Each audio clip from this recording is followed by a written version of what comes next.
आइए जानते हैं आज की कुछ अंतर्राष्ट्रीय खबरों को। पहले एक नजर आज की हेडलाइंस पर। एकनाथ शिंदे का मुख्यमंत्री के लिए फिर दावा, बोले कॉमन मैन की तरह किया काम। कहीं बारिश का अलर्ट तो पहाड़ों में बर्फबारी, क्या दिल्ली एनसीआर समेत इन राज्यों में पड़ेगी कड़ाके की ठंड। जिरीबाम एनकाउंटर, गोलियों से छल्ली शरीर, गायब आंख, पोस्टमार्टम रिपोर्ट आई सामने। बांग्लादेश से लगे बॉर्डर पर क्यों मची हलचल, इस्कॉन के सदस्यों के साथ देश वापसी कर रहे लोग। पौंडीचेरी में बारिश ने तोड़ा 30 साल का रिकॉर्ड, तबाही सा मंजर। मैं बहुत हैरान हूं, आप विधायक नरेश बल्यान की गिरफ्तारी पर बोले कैलाश गहलोत। उम्मीद है लोग समझेंगे एक पिता और राष्ट्रपति ने यह फैसला क्यों लिया। गिरकर बंद हुआ सोना चांदी 1 लाख पर स्थिर। 2025 में आखिरी बार विक्रांत मैसी ने इंडस्ट्री से ब्रेक लेने का किया ऐलान। और 6 गेंदों में 4 विकेट, बुमराह नहीं, इस भारतीय पेसर ने पिंक बॉल से बरपाया कहर। महाराष्ट्र बीजेपी ने ऐलान किया है कि नई सरकार 5 दिसंबर को मुंबई के आजाद मैदान में शपथ लेगी। इस बयान के एक दिन बाद कार्यवाहक मुख्यमंत्री और शिवसेना अध्यक्ष एकनाथ शिंदे ने एक बार फिर शीर्ष पद पर उनकी वापसी के लिए एक मजबूत पिच बनाई है। शिंदे ने कहा है कि उन्होंने एक आम आदमी के रूप में काम किया, इसलिए आम आदमी को लगता है कि उन्हें ही सीएम बनाना चाहिए। उन्होंने भाजपा के केंद्रीय नेतृत्व को यह भी याद दिलाया है कि उनके नेतृत्व में विधानसभा चुनाव सफलतापूर्वक लड़े गए। हालांकि उन्होंने दोहराया कि उनकी पार्टी प्रधानमंत्री नरेंद्र मोदी और केंद्रीय गृह मंत्री अमित शाह के लिए गए फैसले का समर्थन करेगी। एकनाथ शिंदे ने आगे कहा है कि हमने आज तक के इतिहास में 2 से 2.5 साल के अंदर इतने बड़े पैमाने पर विकास और जनता के लिए कई कल्याणकारी योजनाएं चालू की हैं। इतनी योजनाएं 2.5 साल में करने वाले यह ऐतिहासिक काम है, यह सुनहरे अक्षरों में लिखा जाएगा। चक्रवाती तूफान फेगल के कारण देश के कई राज्यों में जोरदार बारिश हो रही है। भारतीय मौसम विज्ञान विभाग ने केरल के कई जिलों के लिए रेड अलर्ट जारी किया है। पड़ोसी राज्यों तमिलनाडु, कर्नाटक और पुडुचेरी को भी आज के लिए ऑरेंज अलर्ट पर रखा गया है। आईएमडी के अनुसार केरल के मलप्पुरम, कोझिकोड, वायनाड और कुन्नूर में आज भारी बारिश होने की संभावना है। उत्तर भारत के कई राज्यों के मौसम की बात करें तो यहाँ चक्रवाती तूफान फेगल का कोई असर नहीं हुआ है। दिल्ली, उत्तर प्रदेश, हरियाणा, पंजाब, उत्तराखंड और हिमाचल प्रदेश का मौसम सामान्य बना हुआ है। दिल्ली एनसीआर समेत कई राज्यों में सुबह और रात में ठंड हो रही है। जम्मू कश्मीर और हिमाचल के ऊपरी इलाकों में हल्की बर्फबारी भी हो रही है। मणिपुर के जिरीबाम में मारे गए 11 कुकी उग्रवादियों की पोस्टमार्टम रिपोर्ट आ गई है। रिपोर्ट के अनुसार उग्रवादियों को कई गोलियां लगी थी, जिनमें से ज्यादातर को पीछे से गोली मारी गई थी। न्यूज एजेंसी के अनुसार उग्रवादियों के शरीर पर गोलियों की चोटों के अलावा टॉर्चर के कोई अन्य निशान नहीं थे। मणिपुर पुलिस ने 11 नवंबर को दावा किया था कि छद वर्दीधारी उग्रवादी आधुनिक हथियारों से लैस होकर आए और सबसे पहले बोरोबेकरा पुलिस स्टेशन पर हमला किया। उसके बाद सशक्त उग्रवादियों ने कुरुराधोर में स्थित सीआरपीएफ कैंप में हमला बोल दिया। सुरक्षा बलों ने जवाबी कार्रवाई की और कुकी उग्रवादियों को ढेर कर दिया। पोस्टमार्टम रिपोर्ट में यह भी जिक्र किया गया है कि जब उन्हें असम के सिलचर मेडिकल कॉलेज और अस्पताल में ऑटोप्सी के लिए लाया गया था तो उनमें से ज्यादातर नकली वर्दी और खाकी पोशाक में थे। दिलचस्प बात यह है कि कुछ शव अगले दिन 12 नवंबर को एसएमसीएच लाए गए, जबकि बाकी 14 नवंबर को अस्पताल पहुंचे, जो सड़ने के शुरुआती चरण में थे। बांग्लादेश में हिंदुओं पर अत्याचारों का सिलसिला नहीं रुक पा रहा है। इस बीच भारत बांग्लादेश की सीमा पर बांग्लादेशी नागरिकों की लंबी लाइनें लग गई हैं। ये लोग वापस अपने घर जाना चाहते हैं। सैकड़ों बांग्लादेशी नागरिक पेट्रोपोल सीमा के जरिए बांग्लादेश वापस जा रहे हैं। उन्हें डर है कि राजनीतिक उथल पुथल के कारण सीमा बंद हो सकती है। हालांकि बीएसएफ अधिकारी सीमा बंद होने की बात से इनकार कर रहे हैं, लेकिन वे इस बात को लेकर सतर्क हैं कि अवैध घुसपैठ न हो। उधर बांग्लादेश ने इस्कॉन के सदस्यों को भारत आने से रोक दिया है। जाहिर है बांग्लादेश में स्थितियां तनावपूर्ण हैं और उसका असर उन लोगों पर भी है जो किसी काम के चलते भारत आए थे। वे हिंदुओं पर हो रहे अत्याचार की घटनाओं से पूरी तरह विफल हैं, लेकिन इन स्थितियों में अपने परिवार से दूर नहीं रहना चाहते हैं और वापस बांग्लादेश जाना चाहते हैं। चक्रवात फेगल के कारण पुडुचेरी में शनिवार और रविवार को हुई बारिश ने 30 साल का रिकॉर्ड तोड़ दिया।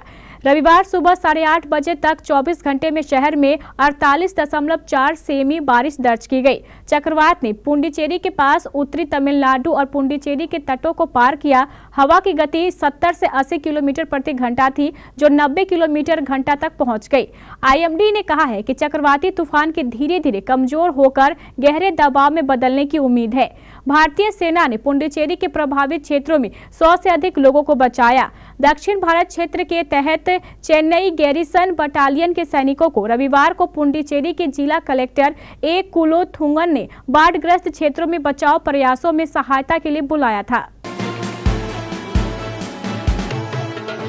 उगाही के मामले में आप विधायक नरेश बालियान की गिरफ्तारी पर बीजेपी नेता और पूर्व मंत्री कैलाश गहलोत ने हैरानी जाहिर की है। उन्होंने आम आदमी पार्टी पर तंज कसते हुए कहा कि यह बहुत ही चौंकाने वाली बात है, जो पार्टी राजनीति बदलने जा रही थी, उनके विधायक इस तरह की चीजों में लिप्त पाए गए।